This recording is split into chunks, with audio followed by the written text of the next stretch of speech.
Baik, Assalamualaikum warahmatullahi wabarakatuh. Waalaikumsalam Waalaikumsalam warahmatullahi warahmatullahi wabarakatuh. wabarakatuh. Apa kabar kalian hari ini anak-anak? Sehat, Bu. Baik, Bu.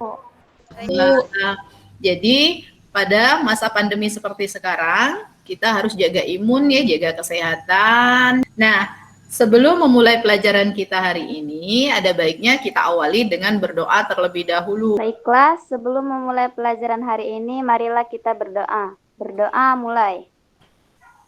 Berdoa selesai. Terima kasih Dinda. Sekarang meja dan kursinya agak dirapikan ya, buku-buku yang berserakan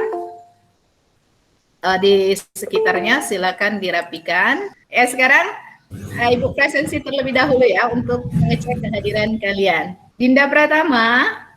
Hadir, Bu. Yeni. Hadir, Bu. Oke, hadir semua ya. Ibu harapkan semangat semua. Nah, hari ini kita akan mempelajari tentang ya, pencatatan kartu utang.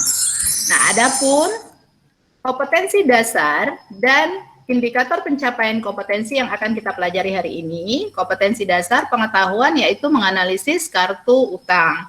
Nah, yang keterampilan melakukan pencatatan kartu utang. Nah, adapun tujuan pembelajaran melalui diskusi dan menggali informasi, peserta didik mampu yang pertama menganalisis kartu utang dengan tepat, menjelaskan pengertian dan prosedur pencatatan kartu utang dengan benar, melakukan pencatatan kartu utang dengan teliti. Minggu lalu kita sudah mempelajari tentang pembelian. Siapa yang masih ingat apa yang dimaksud dengan pembelian? Pembelian merupakan kegiatan yang dilakukan untuk pengadaan barang yang dibutuhkan perusahaan dalam menjalankan usahanya. Oke, masih ingat ya? Ada pembelian secara tunai, ada pembelian secara kredit. Pembelian tunai adalah transaksi yang dilakukan dengan pembayaran langsung lunas tanpa cicilan. Sedangkan pembelian kredit adalah transaksi pembayaran yang dilakukan secara cicilan sesuai dengan kesepakatan antara pembeli dan penjual. pengaruh yang ditimbulkan dari pembelian kredit itu menimbulkan apa? Iya, menimbulkan utang. Nah, hari ini kita akan mempelajari tentang pencatatan kartu utang tersebut. Untuk melihat pemahaman kalian atau sejauh mana pemahaman kalian tentang pencatatan kartu utang, silakan kerjakan free test terlebih dahulu.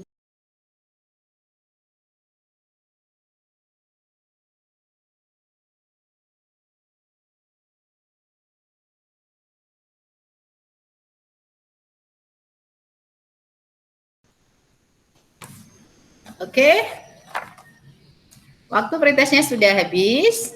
Oke, dari hasil yang Ibu dapatkan di sini, kalian sudah memahami tentang pengertian utang, tetapi harus banyak belajar lagi tentang pencatatan dari kartu utang tersebut. Nah, hari ini yang akan kita pahami ya. Oke, untuk selanjutnya Ibu bagi kelompok terlebih dahulu ya.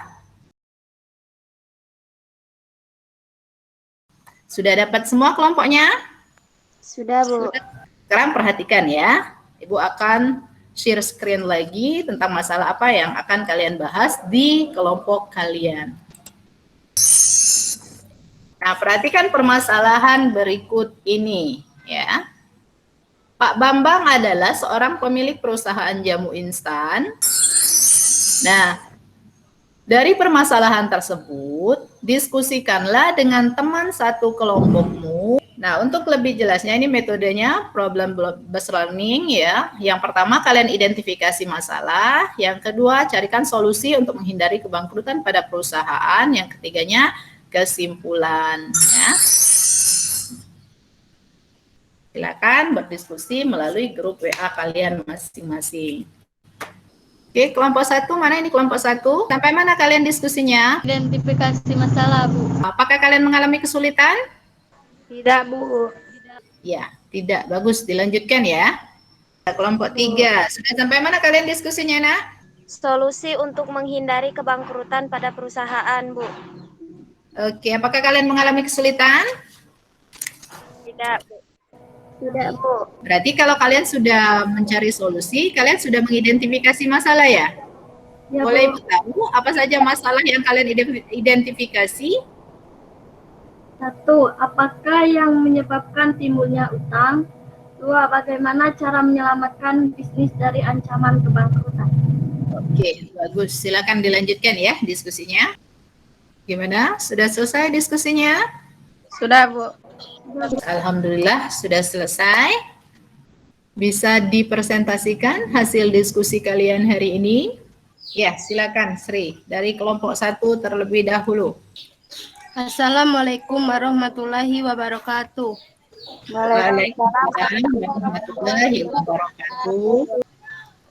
Rekap hasil diskusi. A. Identifikasi masalah.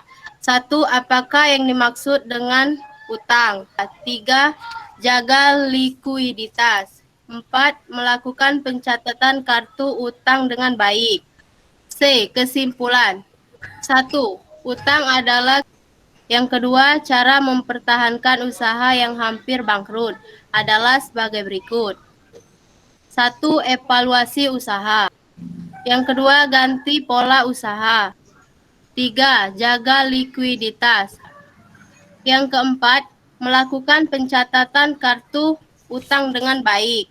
Itulah hasil kesimpulan dari kelompok kami. Silakan bagi kelompok 2 dan 3 yang ingin bertanya, mungkin ada yang belum jelas dari hasil diskusi kelompok 1.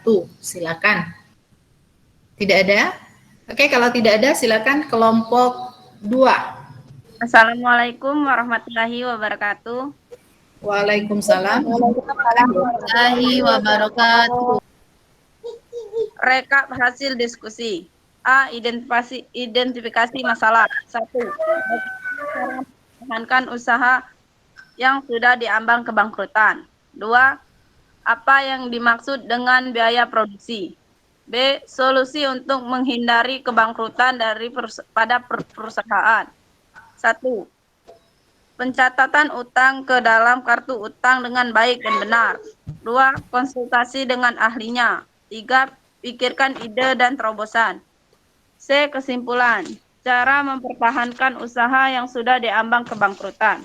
Yang pertama, pencatatan utang ke dalam kartu utang dengan baik dan benar.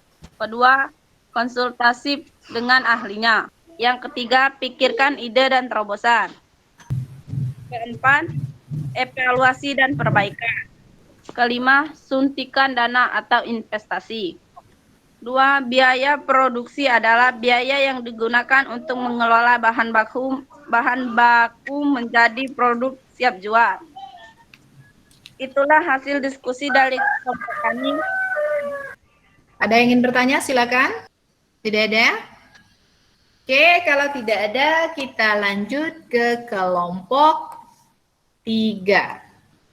Silakan kelompok 3. Assalamualaikum warahmatullahi wabarakatuh.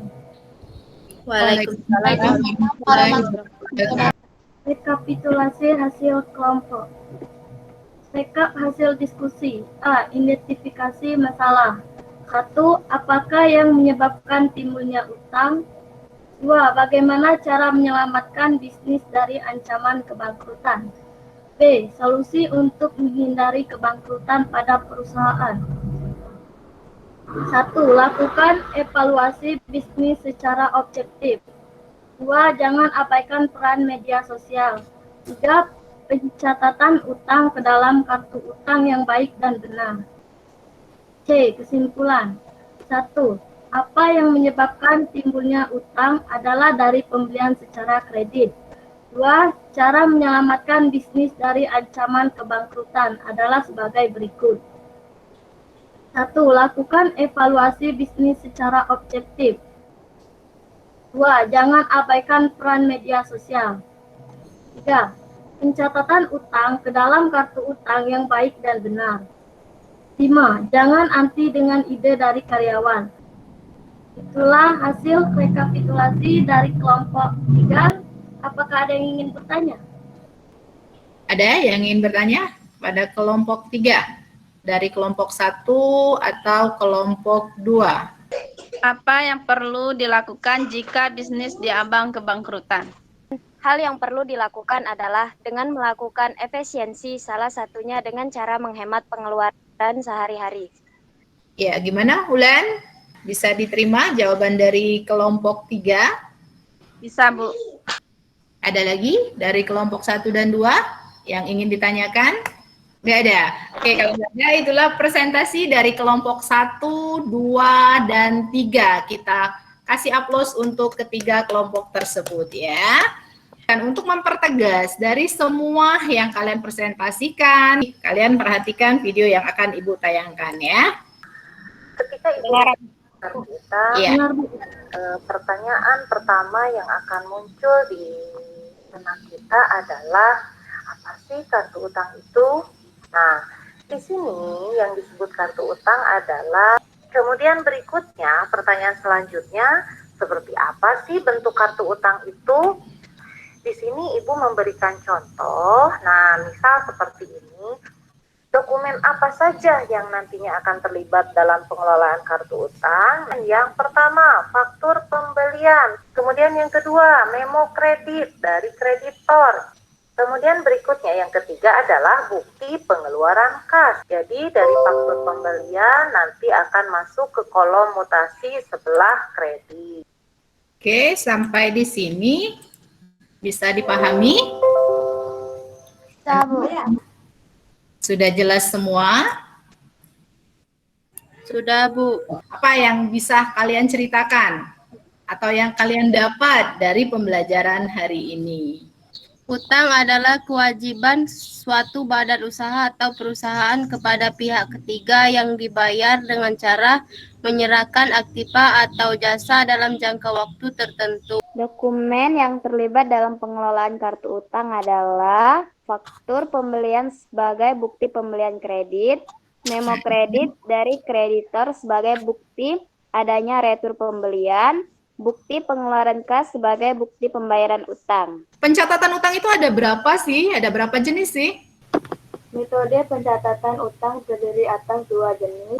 Oke, kalau sudah, sekarang kalian kerjakan post test terlebih dahulu.